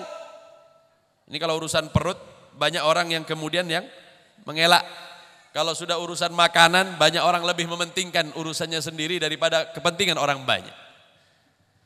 Berjalan, bertanya lagi Nabi Allah Isa, siapa tadi yang ngambil roti yang 1? Enggak tahu saya enggak tahu. Lalu Nabi Allah Isa dari kejauhan melihat seekor anak kijang. Dipanggilnya anak kijang tadi. Jangan heran, karena ini adalah mukjizat para nabi. Dipanggillah kijang tadi itu, kemudian disembelih oleh Nabi Allah Isa. Seusai disembelih, dibakar, dimakan berdua bersama muridnya. Jangan kau buang tulangnya, kumpulkan lagi, dikumpulkan. Begitu selesai makan, dikumpulkan tulangnya, maka Nabi Allah Isa berkata, "Gum biidznillah." Bangunlah dengan izin Allah. Bangun lagi. Kalau kita punya ilmu ini enak nih. Belanja cukup sekali aja ke pasar. Besok-besok tulangnya nggak usah dibuang. Suruh kumpulkan sama istri kita, udah hidupin lagi, sembelih lagi. Jadi kayaknya kita nggak perlu yang begitu-begitu kan. Nah, Nabi Allah Isa bilang, demi hak Allah yang telah diberikan kepadaku untuk menghidupkan anak kijang tadi, ceritakan kepadaku siapa yang makan roti tadi? Yang makan roti yang sisa 1 mana tadi? Siapa yang makan? Nggak tahu Nabi Allah Isa, saya nggak tahu. Jadi kamu nggak tahu siapa yang makan roti? Nggak tahu saya nggak tahu. Nggak ngaku. Padahal sudah dinampakkan mukjizat di depan mata. Lalu kata Nabi Allah Isa, baiklah ayo kita jalan lagi. Jalan. Nggak begitu jauh ketemu sama sebuah sungai. mau menyeberang, nggak ada rakit. Nabi Allah Isa berkata, marilah kemari. Muridnya dipegang tangannya, kemudian berjalanlah mereka di atas air berdua dengan izin Allah Subhanahu wa taala. Begitu sampai di seberang, Nabi Allah Isa bilang, demi hak Allah yang telah membuat kita berjalan di atas air dan engkau merasakan mukjizat tadi, ceritakan kepadaku siapa yang makan roti tadi. Enggak ngaku. Dia bilang enggak tahu, Nabi Allah Isa enggak tahu saya. Padahal sudah merasakan 2 kali mukjizat. Nabi Allah Isa tertawa. Baiklah jika engkau tak mau mengaku, tidak jadi masalah. Ayo kita jalan lagi. Jalan lagi. Begitu sampai di sebuah tempat, Nabi Allah Isa melihat 3 buah batu yang besar-besar. Kemudian disentuh oleh Nabi Allah Isa, kemudian menjadi emas semuanya. Batu besar-besar. Kata Nabi Allah Isa, 1 batu ini, batu emas ini punya aku. Yang 1 emas lagi punyamu. Nah sisa 1. Ini yang sisa 1 buat ia yang makan roti yang sisanya tadi. Si murid Nabi Allah Isa bilang apa? Sebenarnya saya yang makan. Kalau urusan dunia nomor 1, kata Nabi Allah Isa, ku tampakkan kepadamu mukjizat. Ku perlihatkan kepadamu bagaimana mukjizat Allah Subhanahu wa taala. Mudahnya dunia di tangan seorang nabi, akan tetapi engkau jauh lebih memilih dunia daripada bersamaku. Baiklah, ku serahkan emas ini semuanya kepadamu buat engkau. Tapi dengan satu syarat, engkau tinggalkan aku. Kata murid Nabi Allah Isa ini, Nabi Allah Isa, aku ingin bersamamu. Engkau ingin bersamaku? Baik, tinggalkan emas itu. Begini, saya bawa 1 aja. Enggak bisa, kalau kamu pilih emas, emas. Kalau pilih aku, pilih aku. Kata dia, aduh berat nih. Akhirnya Nabi Allah Isa meninggalkannya. Ditinggalkan oleh Nabi Allah Isa. Setelah ditinggalkan oleh Nabi Allah Isa, dia kebingungan bagaimana cara mengangkut emas tadi. Gimana caranya? Ditutupinya agar enggak kelihatan sama orang. Tiba-tiba lewat 2 orang laki-laki dan bilang, apa yang kau tutupi? Enggak, bukan apa-apa. Apa? Diperiksa, emas ternyata. Nah, rupanya engkau menyimpan sebuah harta karun. Jika demikian, bagilah rata dengan kita. Enak aja, ini Nabi Allah Isa memberikannya kepadaku. Jika tidak, aku akan membunuhmu. Kita ngelihat berapa banyak orang saling bunuh karena harta. Kita lihat bagaimana perpecahan di antara keluarga karena harta. Kita lihat banyak di muka bumi ini pertentangan yang terjadi semuanya karena harta. Dan itulah yang terjadi. Maka kemudian laki-laki ini tadi berkata, jangan engkau bunuh aku, kita bagi rata aja ini. 1 buatmu, 1 buatmu, dan 1 buatku. Nah ini adil. Kata si orang 2 yang baru datang. Tapi gimana caranya kita ngangkat? Bagaimana kalau aku mencari gerobak terlebih dahulu ke pasar? Yang 2 bilang mau cari gerobak untuk ngangkat emas tadi. Baiklah, cari aja. Di tengah perjalanan mereka berdua ini saling ngomong. Paling enak 3 emas itu buat kita aja. 1 buat kamu, 1 buat saya, dan yang 1 kita bagi 2. Itu laki-laki itu kita bunuh saja. Yang berdua menginginkan agar laki-laki dari murid Nabi Allah Isa tadi dibunuh. Begitu sampai di pasar mereka memikirkan caranya, akhirnya mereka membeli makanan dan dibubui racun oleh mereka agar orang yang memiliki emas tadi meninggal. Orang yang ditinggal sendiri, umat Nabi Allah Isa ini tadi, murid Nabi Allah Isa ini tadi bilang apa? Enaknya 2 orang tadi main datang bilang ini emas saya berdua, enaknya. Saya akan membuat sebuah jurang dan saya akan berikan pancung agar kemudian dia jatuh ke dalamnya dan mati. Datang 2 orang pemuda tadi ini, kemudian dia bawa makanan, ini makanan buat kamu, ini gerobak untuk kita mengangkat emas tadi. Mereka mengangkat emas ke dalam gerobak, karena capek mereka istirahat. Waktu istirahat itulah kemudian murid Nabi Allah Isa berkata, marilah kemari, aku akan berbicara kepadamu. Dibawa ke lubang yang dibuatnya, begitu dia datang ke tempat itu, keduanya jatuh dan tertusuk oleh pancung tadi, mati. Yang ini, mau menguasai harta yang diberikan oleh Nabi Allah Isa kepada aku. Akhirnya dia bawa gerobak tadi, dia seret karena berat, dia istirahat. Lalu dia melihat makanan yang dibawa oleh temannya tadi. Dimakanlah makanan tadi ini, mati juga. Ketiga-tiganya mati. Nabi Allah Isa lewat di tempat itu dan melihat kejadian itu. Sungguh suatu ketika akan terjadi hal yang sama. Di setiap zaman, di setiap waktu mereka saling berbunuh hanya karena harta. Maka Nabi Allah Isa kemudian menyentuh kembali batu tadi, maka batu tadi ini kemudian menjadi batu kembali. Yang jadi emas tadinya kemudian menjadi batu kembali. Nah ini tahu kita. Jika masih ada cinta dunia di dalam hati kita, naudzubillah waliyadzubillah, kita tidak akan pernah diletakkan ruh kita di langit yang ketiga oleh Allah Subhanahu wa taala. Tetapi jika hati kita telah bersih dari keinginan-keinginan dunia, maka tidaklah mustahil tak kala kita meninggal nantinya Allah letakkan ruh kita bersama Nabi Allah Isa alaihi salam. Jika kita berbakti kepada kedua orang tua kita, tidaklah mustahil kalau Allah letakkan kita bersama Nabi Allah Isa alaihi salam di langit yang kedua. Ini simbol, ini lambang bahwa pertemuan ini dilewati oleh baginda Rasul sallallahu alaihi wasallam. Siapa yang tak kenal baginda Rasul? Manusia yang tak punya dosa akan tetapi bertaubat kepada Allah Subhanahu wa taala. Siapa yang tak mengenal baginda Rasul yang hartanya ia habiskan untuk Allah dan agama Allah Subhanahu wa taala. Siapa yang tak kenal baginda Rasul kepada kedua orang tuanya? Di dalam riwayat diceritakan, walaupun baginda Rasul hanya menyusu kepada Sayyidah Halimah, tak kala Sayyidah Halimah datang, tak kala itu baginda Rasul telah menjadi seorang yang memiliki banyak pengikut, baginda Rasul banyak memiliki para sahabat, tak kala datang Sayyidah Halimah, beliau bentangkan selendangnya untuk sang ibu, tak kala datang dan menyatakan keislamannya kepada baginda Rasul sallallahu alaihi wasallam. Perhatian baginda Rasul luar biasa, padahal Sayyidah Halimah hanyalah orang yang pernah menyusui baginda Rasul sallallahu alaihi wasallam. Kalau kita berbakti, kalau tidak ada cinta di dalam hati kita ini kepada dunia, maka tidaklah mustahil suatu ketika Allah letakkan kita bersama mereka orang yang diletakkan di langit yang kedua oleh Allah, yakni Nabi Allah Isa dan Nabi Allah Zakaria. Ini tidak mustahil. Kemudian di langit yang ketiga, ini mau diceritain satu-satu. Yang dengerin enak, yang ngomong ini mau ditanya. Di langit yang ketiga, baginda Rasul menjumpai Nabi Allah Yusuf alaihi salam. Tak kala bersama Nabi Allah Yusuf, malaikat Jibril berkata, mereka seolah-olah bagaikan pinang dibelah dua, akan tetapi Allah menjadikan ridhanya, Allah meletakkan segalanya, Allah menjadikan kekasihnya baginda Rasul sallallahu alaihi wasallam, maka baginda Rasul tetap menjadi manusia yang jauh lebih mulia. Sedangkan wajah boleh mirip dengan Nabi Allah Yusuf alaihi salam. Siapa yang tak kenal dengan Nabi Allah Yusuf? Manusia yang memiliki ketampanan luar biasa. Manusia yang apabila dilihat tak ada satupun mata yang mampu berkedip untuk memandang wajah Nabi Allah Yusuf alaihi salam.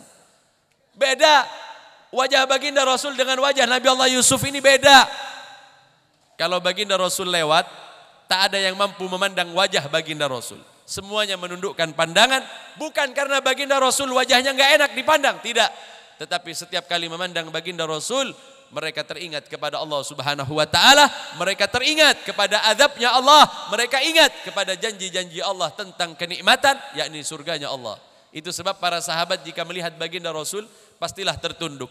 Mereka yang sempat berbuat dosa, mereka akan berkata, ya Allah, seandainya lebih awal ku kenal baginda Rasul, niscaya kalian tidak akan pernah melihatku jatuh ke dalam maksiat. Kepada para sahabat yang menyaksikan baginda Rasul, seandainya lebih awal, tentu amal ibadahku jauh lebih banyak, tak kala melihat baginda Rasul sallallahu alaihi wasallam.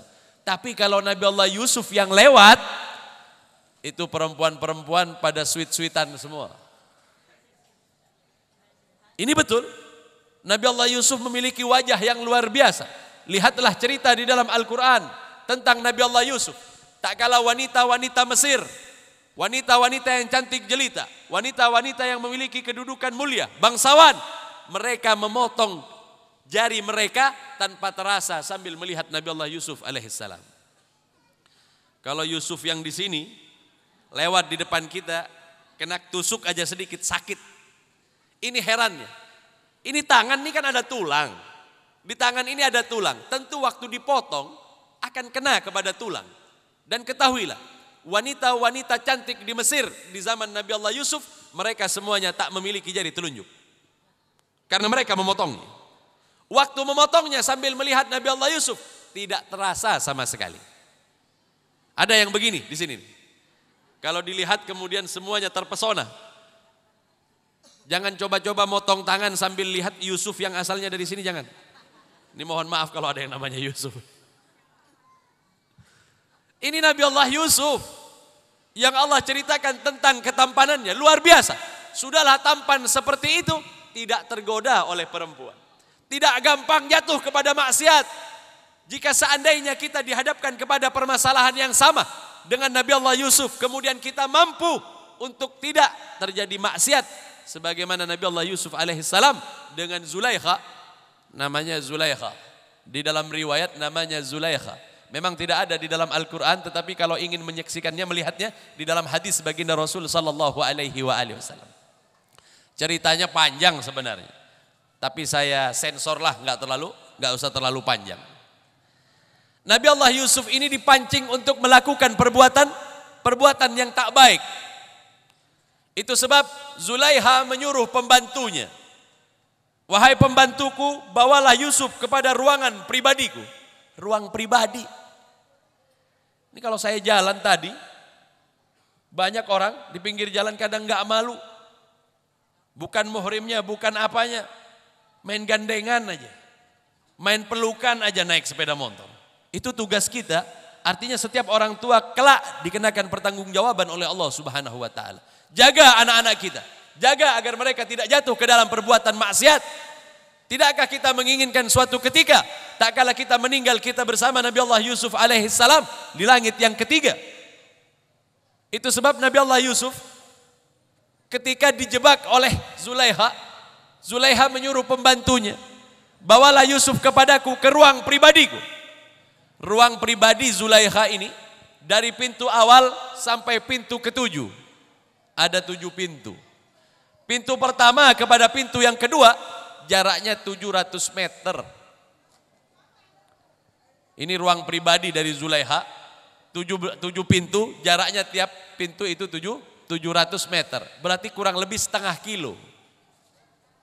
Itu pintu, buka satu, jalan 700 meter, pintu lagi. Jalan 700 meter, pintu lagi.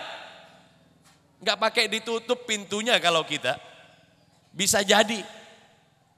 Orang enggak ada pintu juga di pinggir jalan jadi. Ini Nabi Allah Yusuf udah sembunyi istilahnya.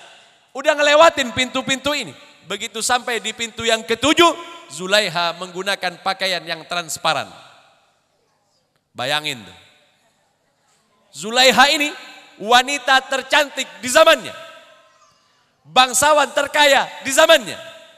Tak ada bangsawan yang lebih mulia daripada Zulaikha. Yang ngerayu cantik luar biasa. Bangsawan punya uang. Yang kita biar nggak punya uang juga jadi. Yang kita nggak terlalu cantik juga jadi. Naudzubillah, tsumma naudzubillah. Nabi Allah Yusuf ini sempurna di waktu diganggu oleh Zulaikha. Bukan wanita biasa yang mengganggunya. Kaya raya, bangsawan, cantik jelita, memiliki segalanya. Itu sebab Nabi Allah Yusuf melewati pintu 1, 2, 3 sampai pintu ke-7. Zulaikha menggunakan pakaian transparan agar kemudian dapat menjebak Nabi Allah Yusuf melakukan perbuatan dosa. Di dalam Al-Quran, jangan salah menafsirkan. Jangan salah mengartikan. Idh hammat bihi wa hamma biha laula an ra'a burhana rabbih. Ketika Zulaikha memiliki keinginan buruk kepada Nabi Allah Yusuf. Nabi Allah Yusuf juga memiliki keinginan, tetapi bukan ingin melayani. Jangan diartikan melayani. Ini para nabi. Dulu pernah ulama ngumpul semua.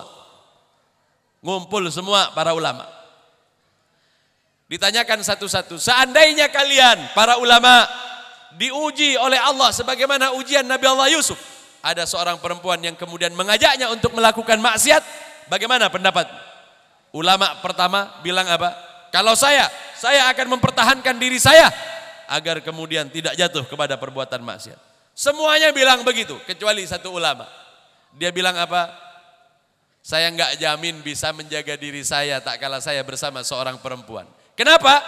Karena Allah di dalam Al-Quran menyebutkan, inna kaidahunna azim. Sungguh rayuan perempuan ini luar biasa. Bukan 1001, bukan 1.000.001, 1.000.000.000. Mungkin. Saking banyaknya. Artinya apa? Allah bercerita bahwa bujuk rayu wanita ini adalah berat. Bahkan bujuk rayu iblis kalah sama bujuk rayu perempuan di dalam Al-Quran. Itu sebab kata ulama tadi, saya tidak berharap suatu ketika Allah menguji saya seperti itu. Saya takut saya kemudian melakukan maksiat. Satu-satunya ulama yang kemudian tak meminta ujian sebagaimana ujian yang diberikan oleh para nabi. Itu sebab Nabi Allah Yusuf kemudian di dalam riwayat hendak menghentikan rayuan Zulaiha dengan cara mencekiknya. Jadi dicekik Zulaiha itu agar kemudian keinginannya untuk melakukan maksiat kepada Nabi Allah Yusuf terhenti. Laula an ra'a burhana rabbih. Kalau bukan karena Allah mengatakan, hentikan wahai Yusuf, sesungguhnya engkau akan membunuhnya. Maka kemudian Nabi Allah Yusuf menghentikannya. Kira-kira kalau kita dirayu sama perempuan seperti ini gimana? Mau dicekik? Ya rugi beb kalau nggak dibalas beb. Mumpung pintunya ada 7 beb, jauh lagi beb, nggak ada yang ngelihat lagi beb. Ini bedanya kita sama Nabi Allah Yusuf alaihissalam. Tak tergoda Nabi Allah Yusuf. Tak terganggu sama sekali Nabi Allah Yusuf. Tidak goyah keimanan Nabi Allah Yusuf alaihissalam. Sehingganya Allah memilihnya menjadi seorang Nabi dan Rasul. Karena ia memiliki keteguhan iman yang luar biasa. Seandainya kita mampu sebagai Nabi Allah Yusuf. Sebagaimana Nabi Allah Yusuf. Tak kala kita meninggal dunia mempertahankan perbuatan ini agar tidak melakukan maksiat, tidaklah mustahil kemudian Allah meletakkan kita di langit yang ketiga bersama Nabi Allah Yusuf alaihissalam. Ini maknawiyat, ini maksud perjumpaan baginda Rasul sallallahu alaihi wasallam. Baginda Rasul melampaui ini semua. Baginda Rasul melewati langit pertama, langit kedua, ketiga, keempat. Bahkan tak kalah berjumpa dengan malaikat Jibril di langit yang ketujuh. Malaikat Jibril berkata, "Ya Rasulullah, aku hanya sampai di tempat ini mengantarkanmu. Karena setelah ini, setelah sidrah, setelah batasan ini, aku tidak bisa melewatinya. Sejengkal saja aku melewati sidratil muntaha, aku akan terbakar. Namun Allah mengecualikan engkau. Allah memilihmu menjadi kekasihnya. Maka sesungguhnya engkaulah manusia pilihan Allah yang Allah khususkan perjumpaan denganmu di saat malam Isra dan Mi'raj yang kemudian diabadikan oleh Allah di dalam surat Al-Isra." Malaikat Jibril saja nggak bisa ngalahkan kedudukan baginda Rasul sallallahu alaihi wasallam. Jika ada umat baginda Rasul, yang kemudian melewati ujian sebagaimana ujian para nabi ini, tidaklah mustahil suatu ketika Allah akan letakkan ruhnya bersama baginda Rasul sallallahu alaihi wasallam. Semoga Allah Subhanahu wa taala berikan keteguhan iman di dalam hati kita. Allah tambahkan pengetahuan kepada kita. Allah tambahkan keimanan, Allah tambahkan kecintaan sehingganya kita bisa mengikuti baginda Rasul sallallahu alaihi wasallam. Benarlah ucapan baginda Rasul, "Al-mar'u ma'a man ahab." Seseorang akan bersama dengan yang dicintainya.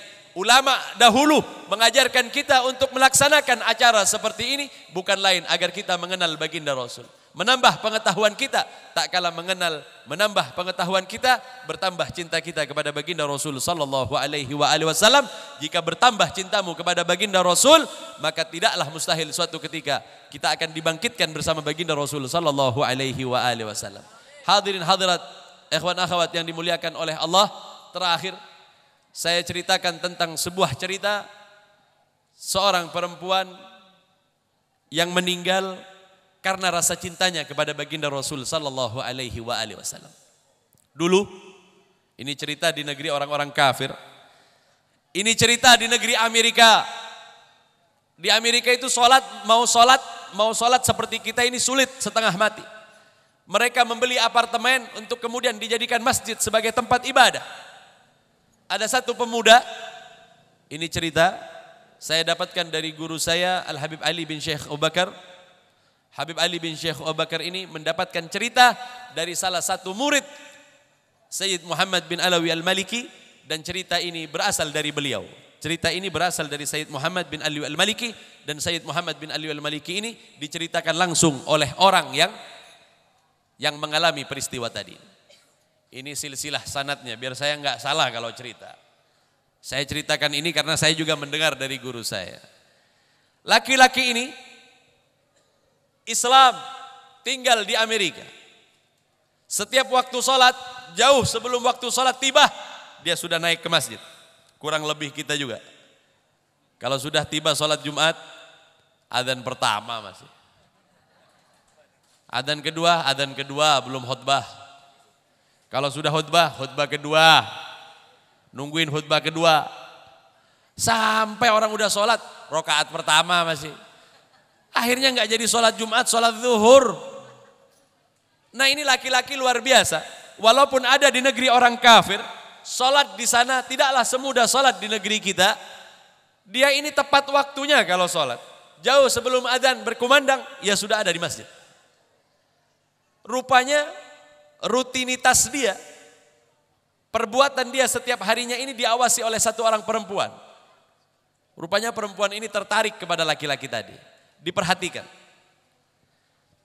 Akhirnya perempuan ini memberanikan diri untuk berkenalan dengan laki-laki ini. Ini di Eropa nih. Ini di Eropa. Bukan di sini nih. Ditunggunya laki-laki tadi. Begitu dia akan berangkat ke masjid. Di stopnya. Wahai laki-laki, maukah engkau bercerita kepadaku apa rutinitas yang engkau lakukan? Kulihat engkau senantiasa masuk ke apartemen ini. Laki-laki tadi ini waktu dideketin perempuan seperti ini, gak main langsung ngelihat wajahnya, tidak. Dia menundukkan pandangan. Kemudian ia berkata, tolonglah engkau jangan mengganggu keistiqomahanku di dalam melakukan salat. Kalau kita ini mau berangkat ke masjid, ada satu perempuan ngajak kenalan, kira-kira jadi sholat enggak? Kayaknya enggak jadi sholat. Biarlah, masih panjang waktunya. Ini laki-laki ini menghadap ke bawah pandangannya sambil berkata, janganlah engkau menghalangi aku untuk melakukan ibadah. Oh rupanya engkau melakukan ibadah. Apa agamamu? Islam agamaku. Cobalah kalau berbicara, hargai aku seorang perempuan.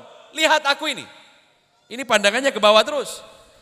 Kalau kita dari ujung jempol kakinya sampai rambutnya kita perhatiin. Ini enggak ke bawah. Kata dia, agamaku melarang memandang kepada seseorang yang bukan muhrim. Apa ajaran? Islam agamaku. Jelaskan kepadaku Islam.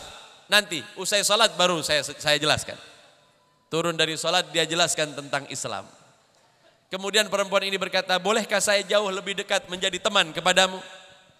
Jangan. Kalau kita, ayo.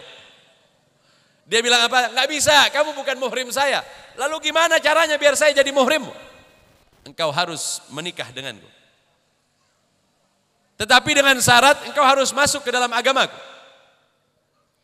Kata perempuan ini, sulitkah agamamu? Tidak. Agamaku adalah agama yang paling mudah. Maka perempuan ini tertarik, dinikahi oleh laki-laki tadi ini tanpa sepengetahuan orang tuanya. Kebetulan orang tuanya itu Nasrani. Dalam Islam, dalam hukum syariat kita, pernikahan di waktu ayah dari seorang perempuan itu berbeda agama dengan wanita yang hendak kita nikahi, maka ia tak berhak untuk menjadi wali di dalam pernikahan. Itu dalam ajaran kita. Jadi anaknya muslimah, ibunya orang Nasrani. Maka si abah dan ibunya orang Nasrani, maka si abah tak berhak untuk menikahkannya, tetapi jatuh kepadanya wali hakim. Dibawalah perempuan tadi ini, dinikahi dia di Amerika tadi. Kemudian dinikahi dengan menggunakan wali hakim. Semenjak menikah, laki-laki ini enggak ngajarin yang berat-berat. Awas, kalau jadi masuk Islam, sholat 5 waktu harus dijaga. Enggak begitu. Awas, kalau masuk Islam harus puasa sebulan penuh. Orang baru masuk Islam kalau diginiin bisa keluar lagi. Ini laki-laki tidak. Ketahuilah, kata dia, Islam ini adalah ajaran dari Allah yang dibawa oleh Muhammad. Muhammad adalah nabi kami. Muhammad adalah kekasih Allah. Dikenalkan kepada baginda Rasul. Dikenalkan kepada ahlaknya. Dikenalkan kepada keindahan budi pekertinya. Dikenalkan kepada baginda Rasul di dalam keilmuannya. Dikenalkan kepada baginda Rasul di dalam ibadahnya. Tumbuhlah rasa cinta di dalam hati perempuan yang baru masuk Islam tadi, yang baru menikahin. Tumbuh rasa cintanya. Semakin asyik, semakin mencintai baginda Rasul. Bahkan dia ini sebenarnya enggak tahu kalau baginda Rasul telah tiada. Sampai suatu ketika si istri bilang, "Bang, kapan-kapan kita ini harus berangkat ke Madinah menjumpai baginda Rasul," kata dia. Si suami bilang, "Sesungguhnya nabiku ini telah tiada." Menangislah perempuan tadi ini. Kapan meninggalnya? 1400 tahun yang lalu. 1400 tahun yang lalu engkau ceritakan kepadaku seolah-olah orang ini masih ada. Nabi ini seolah-olah masih ada di dalam dunia ini. Dan aku tak merasakan bahwa ia telah tiada. Ajarannya masih hidup. Orang-orang sepertimu masih ada yang melakukan apa yang diperintahkan oleh. Jadi baginda Rasul itu hidup kalau kita tetap melestarikan ajaran baginda Rasul sallallahu alaihi wasallam. Kata dia, suatu ketika aku akan datang ke pusaranya. Suatu ketika aku akan menjumpainya. Demi Allah, sejak engkau ceritakan baginda Rasul, di dalam hati ini tertanam kecintaan kepadanya. Dan aku tak menganggapnya tiada. Demi Allah, suatu ketika aku akan menjumpainya. Subhanallah, perempuan ini kemudian meninggal dunia, sakit terlebih dahulu. Sakit parah, di waktu sakit parah sebelum meninggalnya, dia panggil sang suami. Bang, kalau saya meninggal, saya punya dua permintaan kepada abang. Abang yang mengenalkan saya kepada baginda Rasul, maka saya meminta solati saya, sucikan saya, sebagaimana baginda Rasul telah mengajarkan di dalam ajarannya. Jadi dia minta disucikan sebagaimana orang Islam, dan ia memang adalah orang Islam. Yang kedua bang, karena aku ini dahulunya adalah orang Nasrani, biasanya kalau dikubur barang semuanya, emas, perhiasanku akan diletakkan di dalam petiku. Semua apa yang menjadi milikku, hakku, hartaku, kuserahkan itu kepadamu. Ambil bang di dalam kuburku nanti. Tak lama perempuan ini meninggal dunia. Setelah meninggal dunia perempuan ini dimandikan oleh sang suami, disolati. Setelah disolati, jenazahnya dikembalikan kepada abah dan ibunya. Khawatir menjadi fitnah di saat itu, ia sudah mensolatinya, ia sudah mensucikannya, diberikan jenazahnya. Maka dikuburlah oleh abah dan ibunya dengan cara Nasrani. Pakai sebuah peti dengan lambang dan simbol yang mereka miliki, dikubur. Sang suami hadir di situ. Dia melihat kepada jenazah sang istri yang dikubur. Dikubur ala Nasrani, dikubur dengan cara Nasrani. Setelah dikubur, ditanam, dia bilang dalam hati, si suami tadi bilang, aku sudah menjalankan wasiat pertama. Tinggal wasiat kedua tentang perhiasan dan harta-harta yang ada di dalam peti tadi harus aku ambil. Tengah malam dia bawa cangkul. Ini harus digali. Ini bukan cerita horor nih, bukan. Tengah malam digalinya. Digali kuburannya. Begitu digali, semakin dalam, dia semakin ragu. Kayaknya tadi siang nggak begitu dalam deh. Apa karena ini malam, tiba-tiba masuk ke dalam, semakin masuk ke dalam. Semakin dalam, tiba-tiba terbenturlah cangkulnya tadi ini kepada jenazah yang sudah menggunakan kain kafan. Mungkin karena amal baik istriku sehingga Allah gantikan. Cara Nasrani kemudian berubah menjadi cara Islam. Dibukalah kain kafan. Rupanya kain kafannya itu ada 3. Dibuka lapis pertama, lapis kedua, pada lapis yang terakhir terkejutlah laki-laki tadi. Sesosok wajah yang menghitam. Wajahnya tadi kemudian berubah menjadi gosong. Hancur semuanya pada bagian wajahnya.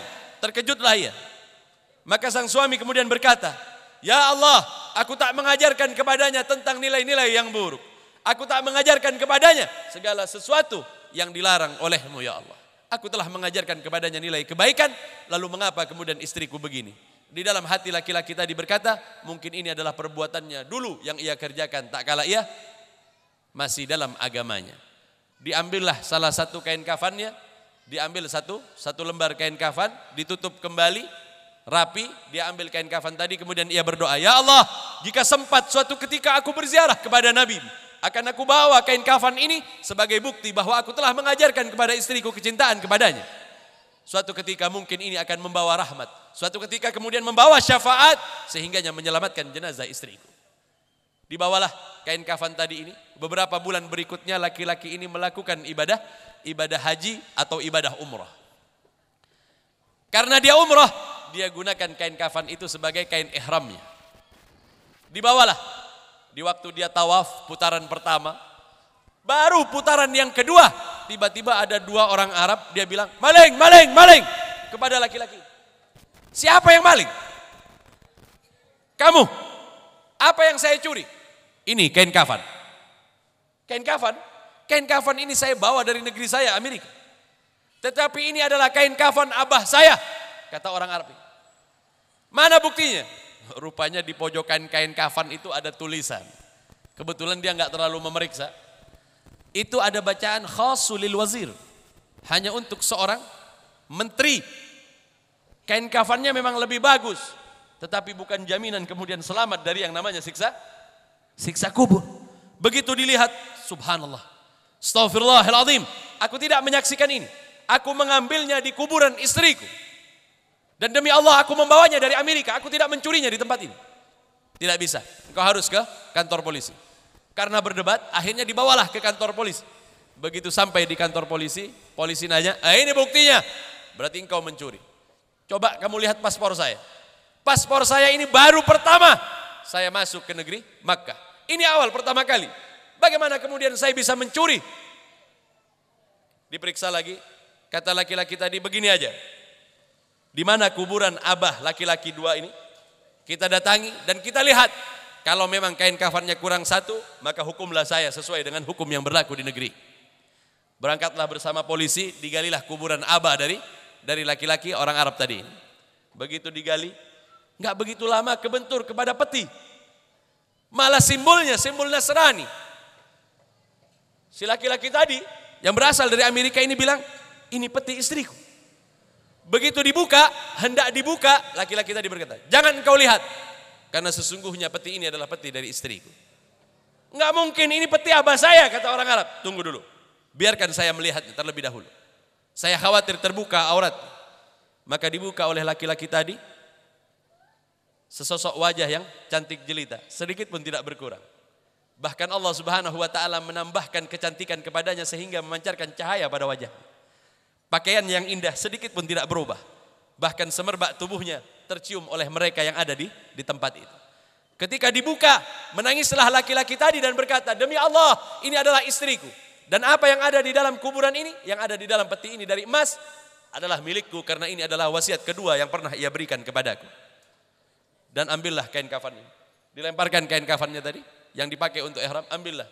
Sesungguhnya ayahmu dikubur di negeriku di Amerika. Coba bayangin. Satu orang meninggal di Amerika, dikubur di Amerika, jenazahnya bisa pindah mendekati baginda Rasul. Karena apa? Wallahi, demi Allah, ini karena kecintaannya kepada baginda Rasul sallallahu alaihi wasallam. Sebaliknya, orang Makkah besar di dalam Islam, akan tetapi kemudian menjadikan orang Eropa sebagai idolanya. Demi Allah, walaupun ditanam di sini bisa keluarnya di mana nanti? Jangan-jangan bapak-bapak yang senang sama pemain sepak bola dari Barcelona meninggal di sini, tahu-tahu jenazahnya hilang. Hilang beb jenazahnya, cari di Barcelona situ pasti ada. Ini cinta. Jika cinta kita kepada baginda Rasul semakin mendekati, dan ini bukti nyata dari perkataan baginda Rasul sallallahu alaihi wasallam, al-mar'u ma'a man ahab, seseorang yang mencintai akan bersama dengan orang yang dicintainya. Siapa yang kita cintai? Jika baginda Rasul yang kita cintai, demi Allah walaupun dikubur di sini jenazah kita akan bersama dengan baginda Rasul sallallahu alaihi wasallam. Ini cerita nyata. Ini cerita yang baru saja diceritakan yang sehingganya setiap orang bisa mengambil iktibar, pelajaran. Siapa yang engkau cintai, engkau akan bersamanya. Jika artis-artis yang engkau cintai, tidak mustahil dikubur di sini, keluarnya di Jakarta. Enggak mustahil mereka yang menyukai pemain sepak bola meninggal di sini, dikubur di tempat di mana idolanya berasal. Naudzubillah, tsumma naudzubillah. Jadikan baginda Rasul. Isra Mi'raj ini adalah momen, adalah sebuah kesempatan bagi kita mengenalkan baginda Rasul, menambah pengetahuan kita tentangnya, menambah cinta kita sehingganya kelak tak kala kita dibangkitkan bersama baginda Rasul sallallahu alaihi wasallam. Semoga Allah Subhanahu wa taala dengan bertambahnya pengetahuan kita, bertambahnya ibadah kita, bertambahnya keyakinan kita kepada Allah Subhanahu wa taala, menambah dekatnya kita kepada baginda Rasul sallallahu alaihi wasallam sehingganya kita mendapatkan keridhaan Allah, kita mendapatkan syafaat baginda Rasul, dan tak kala dibangkitkan bersama baginda Rasul, Allah kumpulkan kita juga bersama baginda Rasul sallallahu alaihi wasallam. Hadirin hadirat yang dimuliakan oleh Allah, semua pelajaran di dalam Islam, semua acara di dalam Islam berintikan kepada baginda Rasul. Hakikatnya tambahlah pengetahuanmu tentangnya, tentang baginda Rasul, sehingganya bertambah kecintaanmu kepadanya. Jika engkau mencintainya, maka cinta Allah akan jatuh kepadamu. Jika cinta Allah telah datang kepadamu, maka rahmat Allah Subhanahu wa taala akan senantiasa bersamamu dan engkau menjadi penghuni surga bersama baginda Rasul sallallahu alaihi wasallam. Amin amin Allahumma amin. Semoga Allah Subhanahu wa taala menjaga kita semua. Semoga Allah Subhanahu wa taala memudahkan kita untuk melakukan ibadah menyebut nama baginda Rasul sallallahu alaihi wasallam yang sehingganya kelak kita dibangkitkan bersama para sahabat bersama baginda Rasul sallallahu alaihi wasallam. Hadirin hadirat yang dimuliakan oleh Allah, sekedar ini sajalah yang bisa saya sampaikan. Semoga apa yang saya sampaikan ini menjadi bekal tak kala kita kembali kepada Allah nantinya. Ini sajalah yang bisa saya sampaikan. Kurang lebihnya mohon maaf yang sebesar-besarnya. Wabillahi taufiq wal hidayah wal ridha wal inayah.